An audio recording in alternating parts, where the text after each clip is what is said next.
The silence wasn't golden, it was suffocating. In the marble-lined corridors of Sterling Enterprises' 60-story headquarters, 12-year-old Emma Sterling moved like a ghost among the living, her designer shoes clicking against cold floors that echoed with conversations she'd never hear. Board members rushed past her with barely a glance, their mouths moving in urgent discussions about quarterly reports and hostile takeovers, while Emma existed in a world where their words dissolved into meaningless gestures and fleeting expressions. Her father, Richard Sterling, commanded respect from world leaders and Wall Street titans, but when it came to his daughter's deafness, he was powerless. Not because he lacked resources. He'd hired the finest doctors, the most expensive tutors, and built her a wing in their Fifth Avenue penthouse equipped with every assistive technology money could buy. He was powerless because he'd never learned the one thing that mattered most: how to truly see her. Emma pressed her face against the floor-to-ceiling windows of the executive floor, watching the ant-like figures of people moving through Central Park below. She wondered if any of them felt as invisible as she did, surrounded by luxury but starving for connection. The irony wasn't lost on her. In a building where her father's voice could move markets and topple competitors, she lived in perpetual silence, not just because of her deafness, but because no one had bothered to learn her language. It was on a Tuesday morning in October when everything changed, though Emma wouldn't realize it until much later. She'd been sitting in her father's outer office, supposedly doing homework while he conducted back-to-back meetings, when she noticed him, a janitor methodically cleaning the conference room windows. Unlike everyone else who either ignored her completely or offered patronizing smiles, this man caught her eye and did something extraordinary. He signed, "Good morning," in perfect American Sign Language. Emma's heart nearly stopped. She looked around to see if he was signing to someone else, but they were alone. Tentatively, she signed back, "Hello. You know sign language." The janitor, a man in his 50s with kind eyes and calloused hands, set down his cleaning supplies and approached her chair. "I learned it for my son," he signed, his movements fluid and natural. "He was born deaf. My name is Marcus." "I'm Emma," she replied, her hands trembling with excitement. It had been months since anyone had communicated with her in her native language rather than through stilted written notes or exaggerated lip movements. Marcus smiled. Not the pitying smile she was accustomed to, but one of genuine warmth. "What are you studying?" he asked, nodding toward her homework. "History," Emma signed, then hesitated. "It's boring. I'd rather learn about real people's stories." "History is full of real people's stories," Marcus replied, settling into a nearby chair as if he had all the time in the world. "Did you know that Helen Keller wasn't just deaf and blind? She was also a writer, a political activist, and the first deafblind person to earn a bachelor's degree. She changed how the world sees disability." Emma leaned forward, captivated.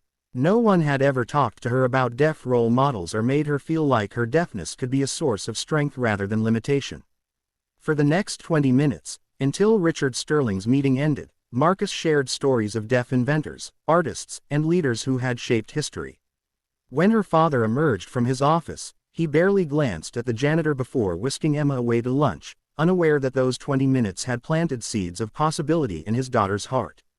Over the following weeks, Emma began timing her visits to coincide with Marcus's cleaning schedule.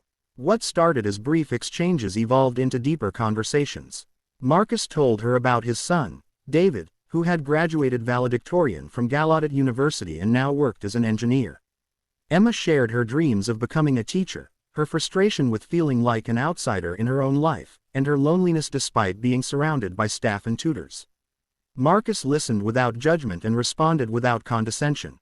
He taught her practical signs she'd never learned in her formal education, helped her with homework by connecting lessons to experiences rather than rote memorization, and most importantly, he saw her as a complete person rather than a wealthy man's deaf daughter. The transformation in Emma didn't go unnoticed. Her private teacher, Mrs. Patterson, mentioned to Richard that his daughter seemed more engaged and confident. Her therapist noted improved emotional regulation. But Richard, consumed by a hostile takeover attempt that threatened to destroy his empire, attributed these changes to typical adolescent development and expensive interventions finally taking effect. The crisis came on a snowy December afternoon. Emma had been looking forward to her conversation with Marcus all day. She'd prepared a presentation about deaf culture for her social studies class and wanted to practice with someone who would understand. But when she arrived at her father's office, she found Marcus standing in Richard's private conference room, not cleaning but facing her father across the mahogany table like a defendant before a judge. "I don't pay you to socialize with my daughter," Richard was saying, his voice cold and commanding.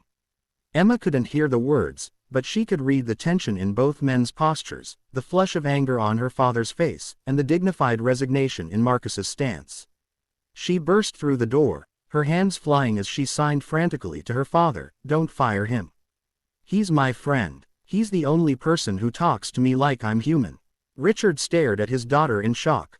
He'd seen her sign before, of course, but never with such passion, such fluency, such desperate eloquence. "Emma, this man is an employee.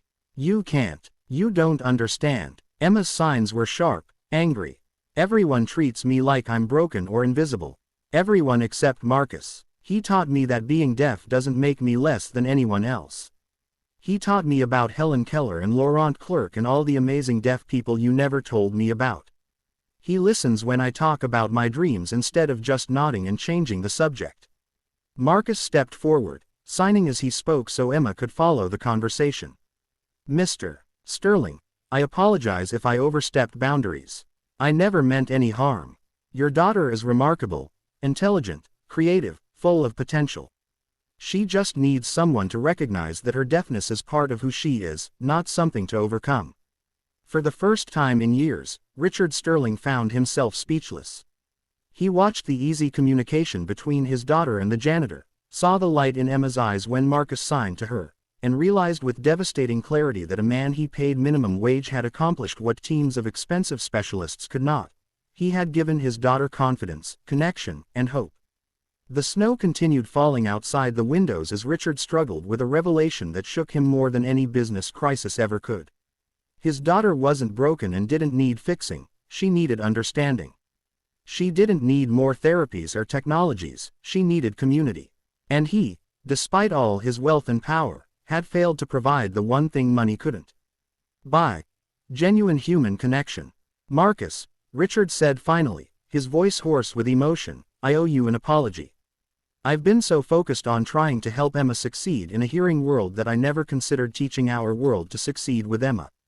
He turned to his daughter, attempting his first sign, though his movements were clumsy and uncertain. "Forgive me." Emma's eyes filled with tears as she launched herself into her father's arms, signing over his shoulder to Marcus, "Thank you for seeing me." 6 months later, Sterling Enterprises became the first major corporation to require sign language training for all executive staff. Richard learned ASL with the dedication he'd once reserved for hostile takeovers, and Emma began volunteering at a local deaf community center, sharing her story and inspiring other deaf children to embrace their identity with pride. Marcus was promoted to Director of Accessibility Services, but more importantly, he became the first adult outside Emma's family whom she called a true friend.